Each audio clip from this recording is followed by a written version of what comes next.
Saudara, sebagai pria Kristen, kita perlu belajar dari semua pengalaman yang dialami bersama dengan orang-orang di sekitarnya. Belajar dari istri, belajar dari anak-anak, yang daripadanya kita mendapatkan pujian sebagai sang pemenang dalam mengarungi keluarga. Inilah Sang Pemenang, program yang diperuntukkan bagi kaum pria yang ingin berhasil dalam kehidupan. Saya Oti Priambodo, seperti biasa mengajak Pendeta Eslomanik untuk berbicara tentang kehidupan seorang pria Kristen, dan kali ini akan berbicara mengenai suami yang saleh.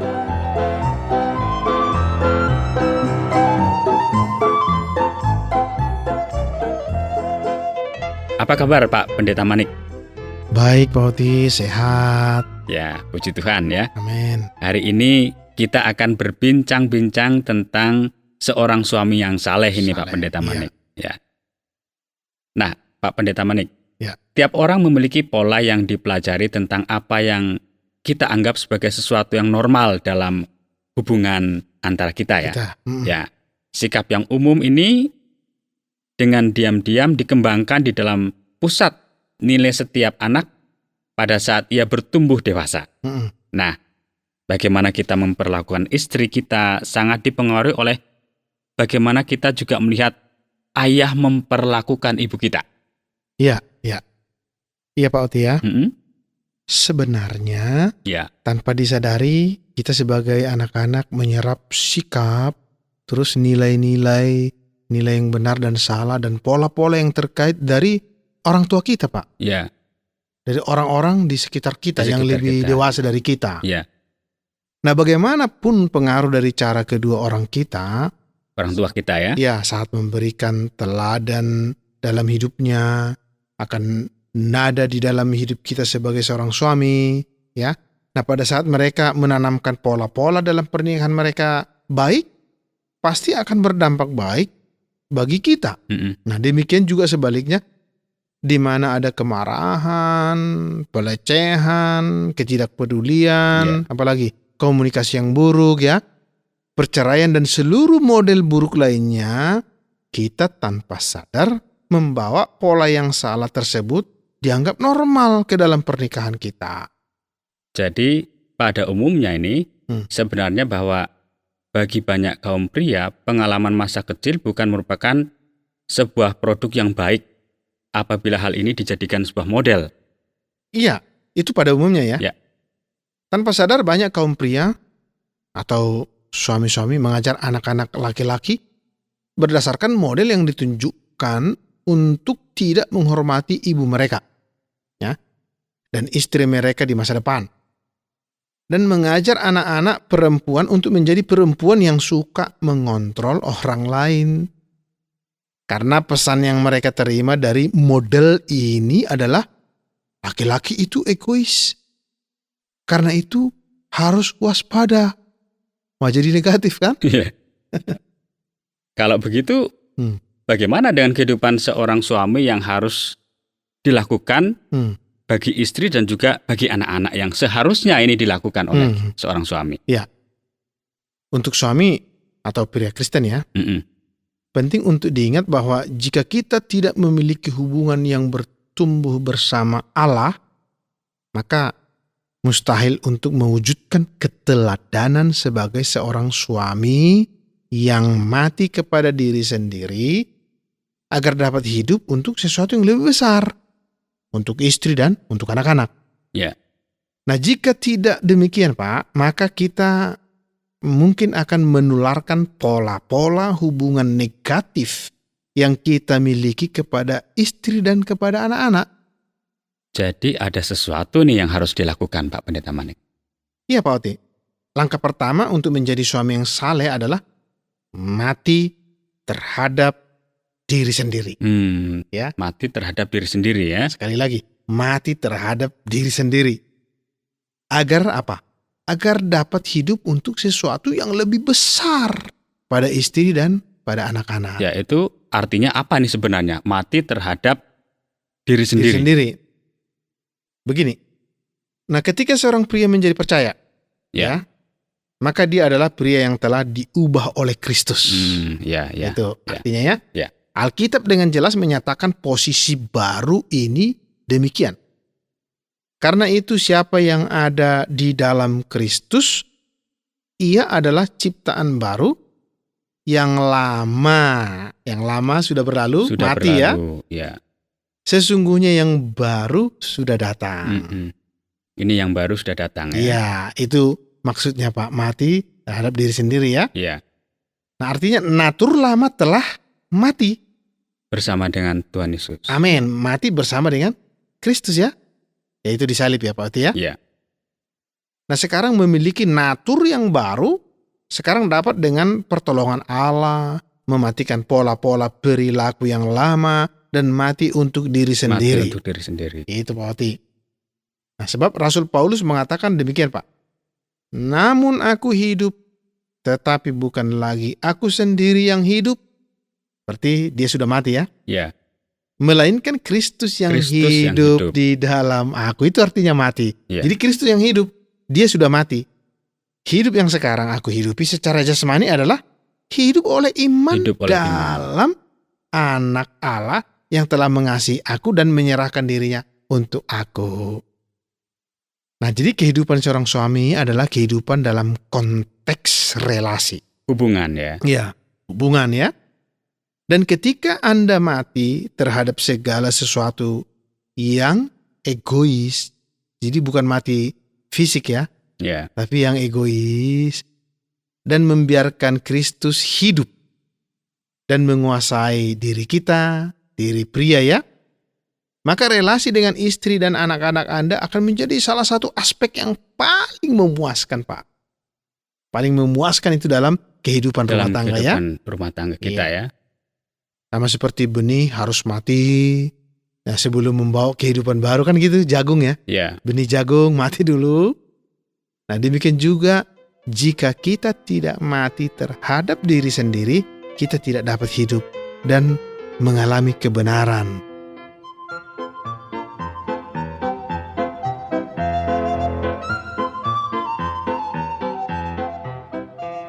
Nah, Bapak Pendeta Manik. Ya, Pak. Dan juga tentunya pendengar program siaran Sang Pemenang ini.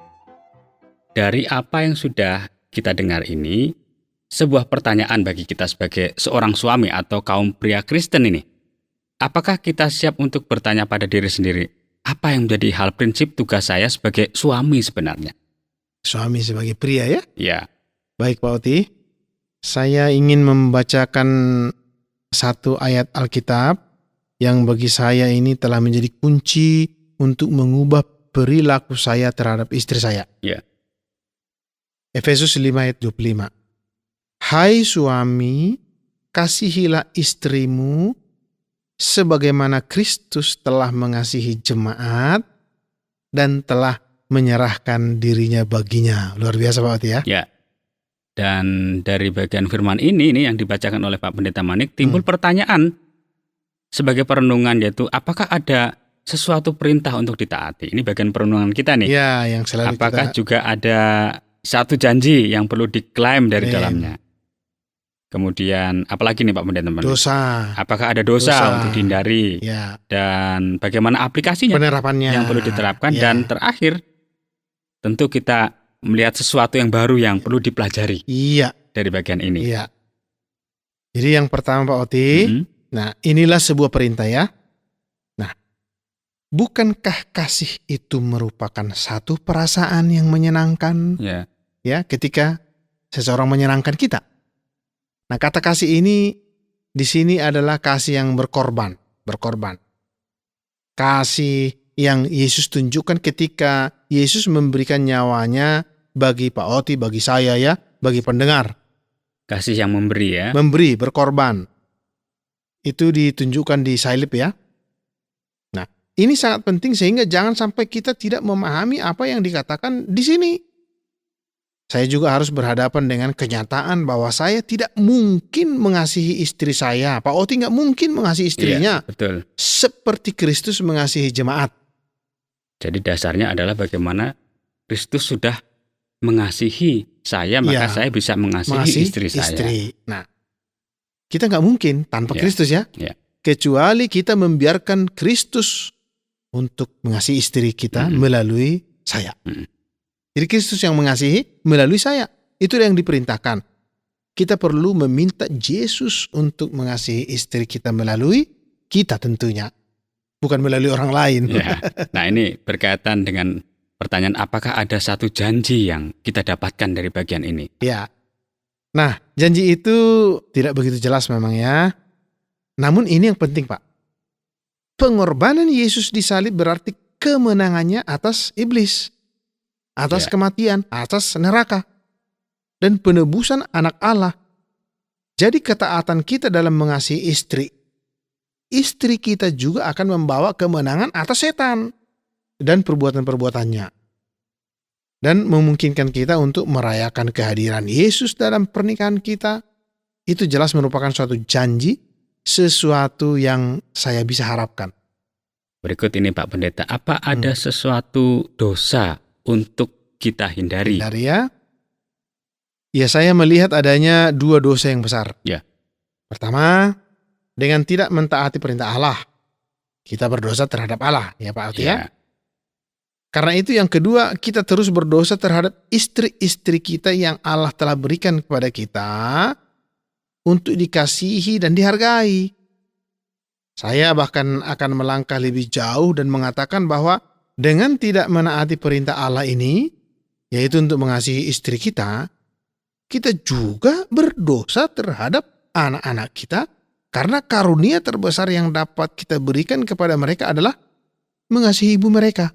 Ya, berarti mengajarkan kepada anak juga untuk mengasihi ibunya. Amin. Nah, yang keempat ini, apakah ada satu aplikasi yang perlu diterapkan dalam kehidupan kita sebagai seorang suami ini? Ya, ini penerapannya. Jika kita adalah seorang suami, perintah ini adalah untuk kita, untuk Pak Oti. Ya. Ya. Untuk para pendengar juga para yang pendengar program ini. Pria ya. Ya. Ya. Saya mengakui bahwa ada saat-saat tertentu di mana saya menemukan bahwa istri saya tidak dapat dikasihi sebagaimana seharusnya. Ada yang seperti itu ya. Ada saat seperti itu. Atau ketika saya tidak sedang dalam perasaan yang baik ya untuk mengasihi atau menjadi pria yang pantas bagi istri saya. Saat itulah tekad saya diuji. Tekad pria diuji gitu Pak ya. Nah, untuk menjadi suami yang saleh berarti bahwa Allah yang memerintahkan dalam pikiran dan emosi saya, dan saya mempraktekkan kehendak saya untuk taat. Kita harus berhenti dipengaruhi oleh pola perilaku yang salah yang selama ini kita ikuti atau oleh sikap egois kita.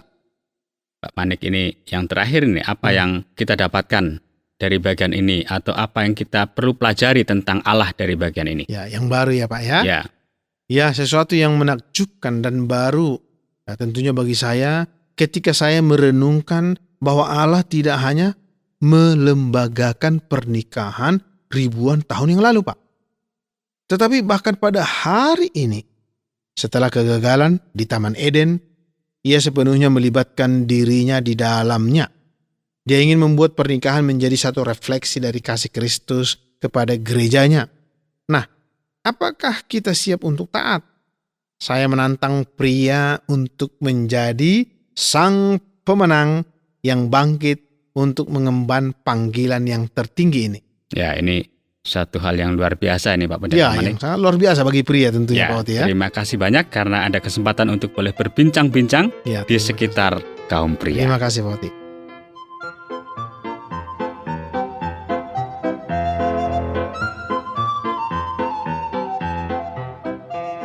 Saudara, saya harap bahwa siaran ini akan menjadi berkat bagi saudara untuk dapat bangkit sebagai sang pemenang dalam menjalani hidup bersama keluarga. Tiba saatnya saya mohon pamit dari hadapan saudara. Bila saudara ingin menanggapi acara ini, kirimkan surat ke acara Sang Pemenang, Tromol Pos 261, Batu 65302, atau SMS ke 081 333 777 386 atau melalui email siaran@gtwr.org. Sampai jumpa.